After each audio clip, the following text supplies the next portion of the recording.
د المائده مبارکه سوره چې په مدینه منورې کې را نازله شوې ده د قرآن عظیم الشان 5مه سوره ده. تلاوت او پښتو ترجمه یې له 83 آیت څخه اورئ. وإذا سمعوا ما أنزل إلى الرسول ترى أعينهم تفيض من الدمع مما عرفوا من الحق يقولون ربنا آمنا فاكتبنا مع الشاهدين. کله چې هغوی هغه کلام واوري چې پر پیغمبر نازل شوی دی نو ته به وګوري چې د حق پیژندنې له امله د هغو په سترګو کې اوښکې ډنډېږي. هغوی په لوړ غږ وایي چې پروردګاره موږ ایمان راوړ زموږ نوم په شاهدي ویونکو کې ولیکه. وما لنا لا نؤمن بالله وما جاءنا من الحق ونطمع أن يدخلنا ربنا مع القوم الصالحين.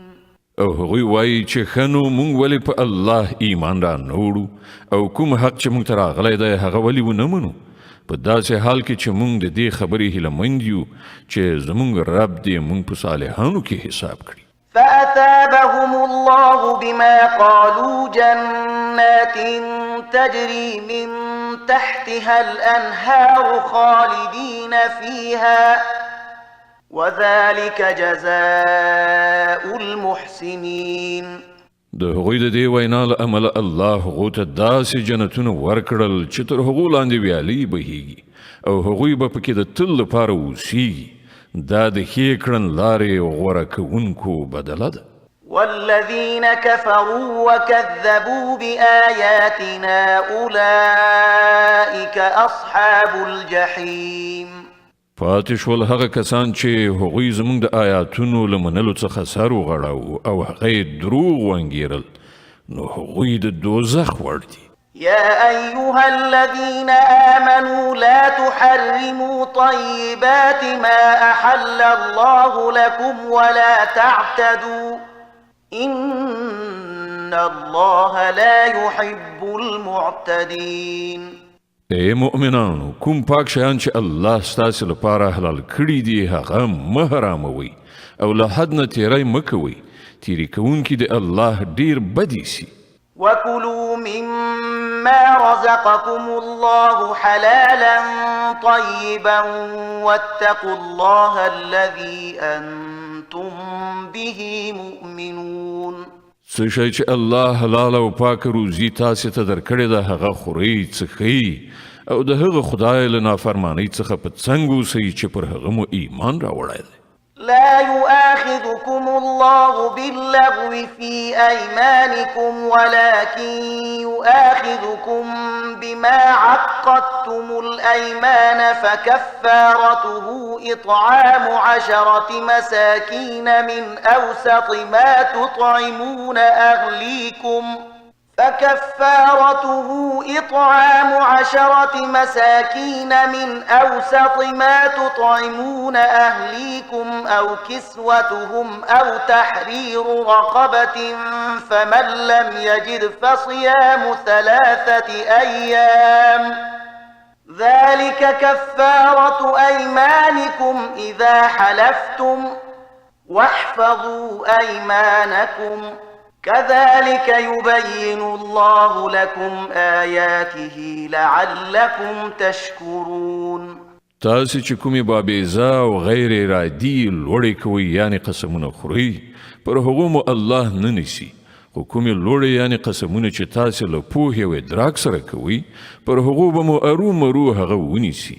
د داسې قسمونو ماتولو کفارت دا ده چې 10 مسکینانو ته له هغو منځنۍ درجې خوړو څخه ورکړئ چې تاسې خپلې کورنۍ ته ورکوئ یا هغوی په جامه پټ کړئ یا یو غلام آزاد کړئ او څوک چې د دې وسو نه لري هغه د 3 ورځې روژه ونیسي.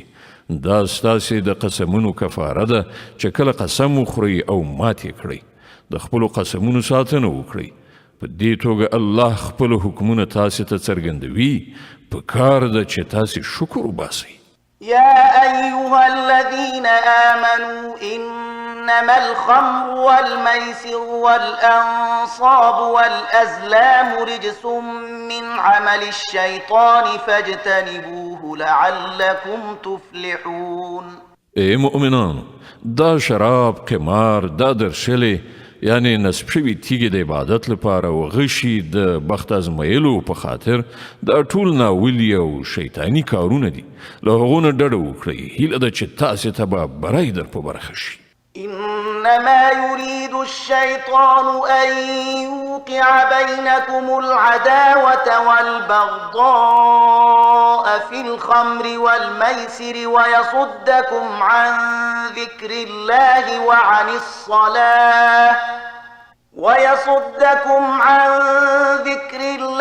وعن الصلاة فهل أنتم منتهون شیطان خدا غواړي چې د شراب او خمار په وسیله ستاسې په منځ کې عداوت او دښمني واچوي او تاسې د خدای له یادولو او لمانځه څخه منع کړي نو آیا تاسې له دې چارو څخه لاس اخلئ وأطيعوا الله وأطيعوا الرسول واحذروا فإن توليتم فاعلموا أنما على رسولنا البلاغ المبين د الله او د هغه د پیغمبر خبره ومنئ او د الله او د هغه د رسول نافرمانی څخه رامنه شئ خو که تاسې حکم ته شا کړه وپوهیږئ چې زموږ پر پیغمبر د څرګند حکم رسولو مسؤلیت ليس على الذين آمنوا وعملوا الصالحات جناح فيما طعموا إذا ما اتقوا وآمنوا وعملوا الصالحات ثم اتقوا وأحسنوا والله يحب المحسنين څوک چې ایمان راوړي او غوره چارې سرته ورسوي هغوی چې مخکې څه خوړلي څښلي وو په هغو به وننیول شي په دې شرط چې په آینده کې له هغو شیانو څخه ځان وژغوري چې حرام کړای شوي دي او پر ایمان ټینګ ودرېږي او ښه کارونه وکړي بیا چې له کومو شیانو منع وشي له هغو څخه لاس واخلي او څه چې د خدای امر وي هغه ومني بیا د خدای له ویرې سره ښه کړنلاره ونیسي الله نیک عمله خلق خوښوي يا أيها الذين آمنوا ليبلونكم الله بشيء من الصيد تناله أيديكم ورماحكم ليعلم الله من يخافه بالغيب فمن اعتدى بعد ذلك فله عذاب أليم اے مؤمنانو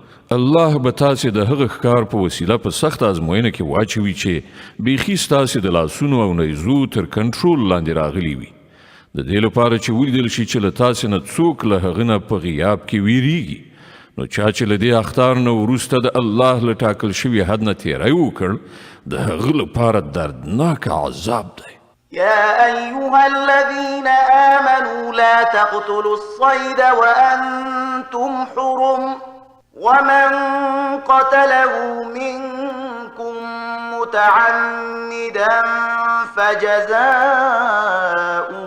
مثل ما قتل من النعم يحكم به ذوى عدل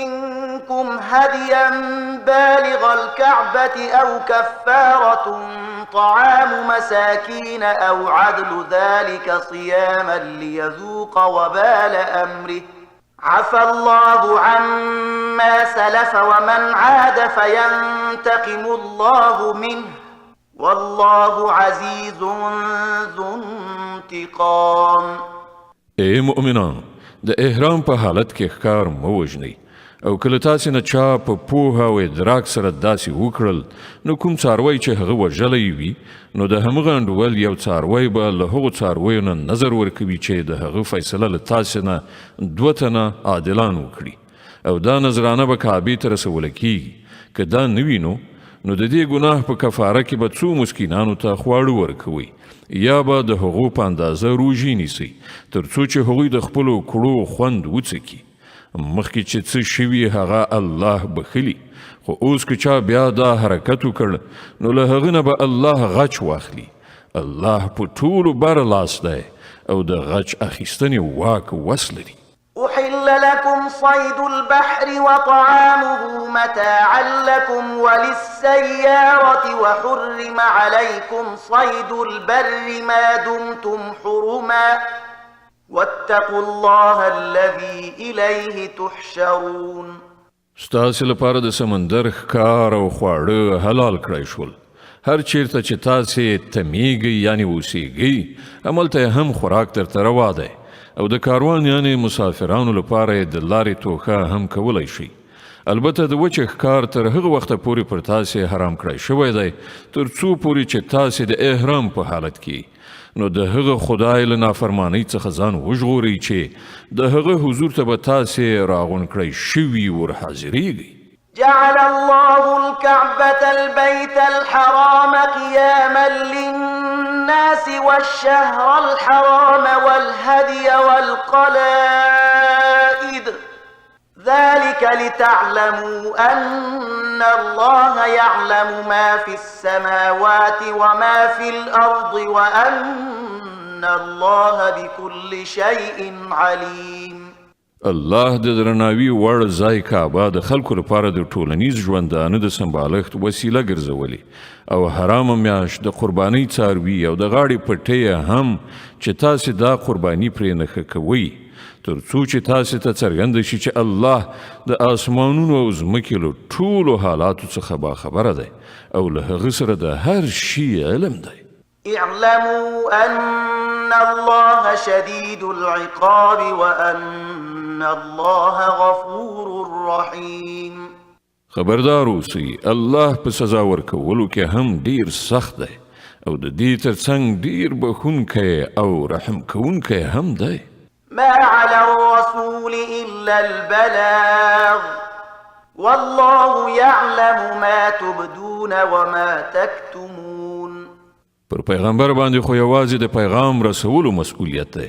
نور ستاسې په ښکاره او پټو ټولو حالاتو پوهیدونکی الله دی. قل لا يستوي الخبيث والطيب ولو أعجبك كثرة الخبيث فاتقوا الله يا أولي الألباب لعلكم تفلحون. ای پیغمبره دوی ته ووایه چې پاک او ناولي په هیڅ شان یو شانته نه دي. که د ناپاکو ډیروالی هر څومره ستاسې لپاره جالب هم وي نو ای هوښیارانو د الله له نافرمانۍ نه ځان وژغورئ. هیله ده چې بریالیتوب مو په برخه شي. يا أيها الذين آمنوا لا تسألوا عن أشياء إن تبد لكم تسؤكم وإن تسألوا عنها حين ينزل القرآن تبد لكم عفى الله عنها والله غفور حليم. ای مؤمنانو د داسې خبرو پوښتنه مه کوئ چې که درته څرګنده کړای شي نو تاسې ته به ناوړه وي. خو که تاسې د هغو پوښتنه په داسې وخت کې وکړئ چې قرآن نازلیږي نو هغه به درته څرګندې شي. تر اوسه چې تاسې څه کړي دي الله هغه در بخښلي دي. هغه بخښونکی او د زغم څښتن دی. قد سألها قوم من قبلكم ثم أصبحوا بها كافرين. له تاسې نه مخکې یوې ډلې همدا ډول پوښتنې کړې وي بیا د هغو په نه عملي کولو کافران شول. ما جعل الله من بحيرة ولا سائبة ولا وصيلة ولا حام ولكن الذين كفروا يفترون على الله الكذب وأكثرهم لا يعقلون. الله نه د بهیرې په نامه کوم حیوان ټاکلی نه د سائبې نه د وسیلې او نه حام چې بوتانو ته د مخصوص کړی شي. خو دا کافران پر الله باندې د دروغ و افتراء کوي او له هغو څخه زیاتره ناپوهان دي. وإذا قيل لهم تعالوا إلى ما أنزل الله وإلى الرسول قالوا حسبنا ما وجدنا عليه آباءنا أولو كان آباؤهم لا يعلمون شيئا ولا يهتدون. او کله چې هغو ته ویل کېږي چې د هغه قانون په لوري راشي چې الله نازل کړی دی او د پیغمبر خواته راشي، نو هغوی په ځواب کې وایي چې زموږ لپاره خو صرف هماغه کړنلاره بس ده چې پر هغې باندې موږ خپل پلرونه نیکونه میندلي دي. آیا دوی د پلرونو نیکونو څخه تقلید کوي که څه هم چې هغوی په هیڅ ونه پوهیږي او له سمې لارې نه خبر قدر هم نه وي؟ يا أيها الذين آمنوا عليكم أنفسكم لا يضركم من ضل إذا اهتديتم إلى الله مرجعكم جميعا فينبئكم بما كنتم تعملون. اے مؤمنان، د ځان فکر وکړئ. د بل چا بېلاریتوب تاسې ته څه زیان نشي رسولی که تاسې په خپله پر سمه لاره یاست.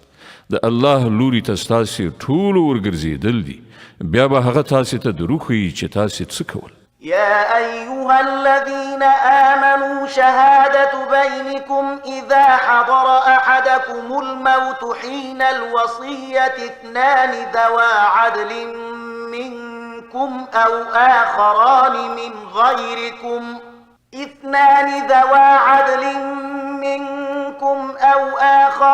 من غيركم إن أنتم ضربتم في الأرض فأصابتكم مصيبة الموت تحبسونهما من بعد الصلاة فيقسمان بالله إن ارتبتم لا نشتري به ثمنا ولو كان ذا قربى ولا نكتم شهادة الله إنا إذا لمن الآثمين. اے مؤمنانو، کله چې له تاسې نه د کوم چا د مرګ وخت راشي او هغه وصیت کوي، نو د هغه لپاره د شاهدۍ نصاب دا دی چې له تاسې نه د دوه عادلان شاهدان ونیول شي. یا که تاسې د پردیسۍ په حالت کې یاست او هلته د مرګ مصیبت مخې ته راشي، نو له غیر مسلمانانو څخه د دوه شاهدان ونیول شي. بیا که څه شک پیدا شي، نو له لمانځه نه وروسته د دواړه شاهدان په جومات کې ستانه کړی شي او هغوی د په خدای قسم وکړي ودې وایي چې موږ د څه شخصي ګټې په بدل کې د شاهدۍ پلورونکي نه یو، او که څوک زموږ څه خپلوانه هم وي، موږ د هغه مراعات کوونکي نه یو او نه موږ د خدای لپاره شاهدي پټوونکي یو. که موږ داسې وکړل نو په ګناهکارانو کې دې وشمېرل شو. فإن عثر على أنهما استحقا إثما فآخران يقومان مقامهما من الذين استحق عليهم الأوليان فيقسمان بالله لشهادتنا أحق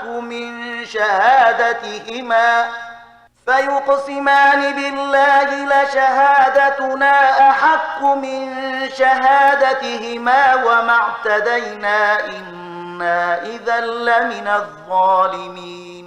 خو که ښکاره شي چې دغو دواړو خپل ځان په ګناه کې اخته کړی دی، نو بیا د هغو په ځای دې دوه نور داسې کسان چې د هغوی په پرتله د شاهدۍ ویلو زیات اهلیت لري، له هغو خلکو څخه دې راپاڅېږي چې د هغو حق خوړل شوی وي او هغوی د په خدای قسم وخوري ودې وایي چې زموږ شاهدي د هغو د شاهدۍ په پرتله زیاته په حق ده او موږ په خپله شاهدۍ کې څه زیاتی نه دی کړی. که موږ داسې وکړو نو له ظالمانو څخه دې وشمېرل شو. ذلك أدنى أن يأتوا بالشهادة على وجهها أو يخافوا أن ترد أيمان بعد أيمانهم واتقوا الله واسمعوا والله لا يهدي القوم الفاسقين. په دې ترتیب زیاته هیله کېدای شي چې خلک به بیخي رښتیا شاهدي ووهي، یا به لږ تر لږه له دې خبرې وویریږي چې د هغو قسمونو وروسته نه چیرته په دوهمو قسمونو تردید شي. له الله نه وویریږي او د هغه حکم واورئ. الله نافرماني کوونکي له خپلې لارښودنې څخه بې برخې کوي.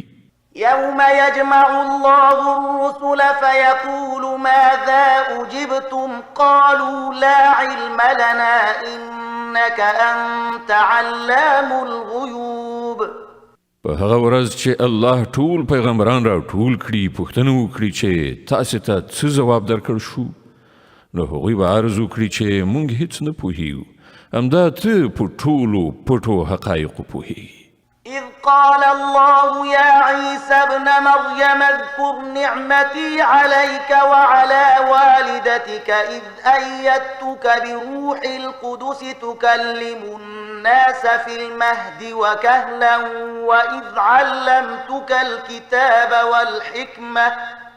وإذ علمتك الكتاب والحكمة والتوراة والإنجيل وإذ تخلق من الطين كهيئة الطير بإذني فتنفخ فيها فتكون طيرا بإذني وتبرئ الأكمه والأبرص بإذني وإذ تخرج الموتى بإذني وإذ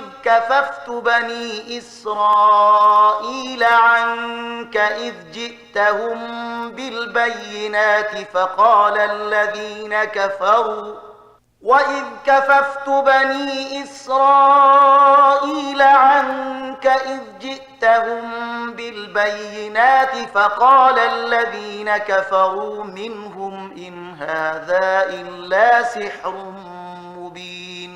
بل هغه وخت در په زړه کړه چې کله الله وفرمایي چې ای د مریم زویه عیسی زما هغه نعمت در یاد کړه چې ما پر تا او ستا په مور پیرزو کړی ما په سپېڅلي روح سره ستا مرسته وکړه تا په زانګو کې هم د خلکو سره خبرې کولې او په آخه عمر ته په رسېدو هم ما تا ته د کتاب حکمت تورات او انجیل ښوونه وکړه تا زما په حکم له خټې څخه د مرغۍ جوسه جوړوله او په هغې کې د پوکی کاو او هغه زما په امر مرغۍ جوړېده تا مورزادي ړانده او پیس ناروغان زما په امر رغول تا مړي زما په امر راویستل یعنی د مرګ له حالت څخه د ژوند حالت ته راویستل بیا چې کله ته بني اسرائیلو ته له څرګندو نښانو سره ورغلې او څوک چې له هغو څخه د حق منکرانو هغوی وویل چې دا نښانې له کوډګرۍ نه پرته نور څه نه دي نو همدا ما ته له هغو څخه وژغورلې. صدق الله العظيم. الله ستر رښتیا ویونکی دی.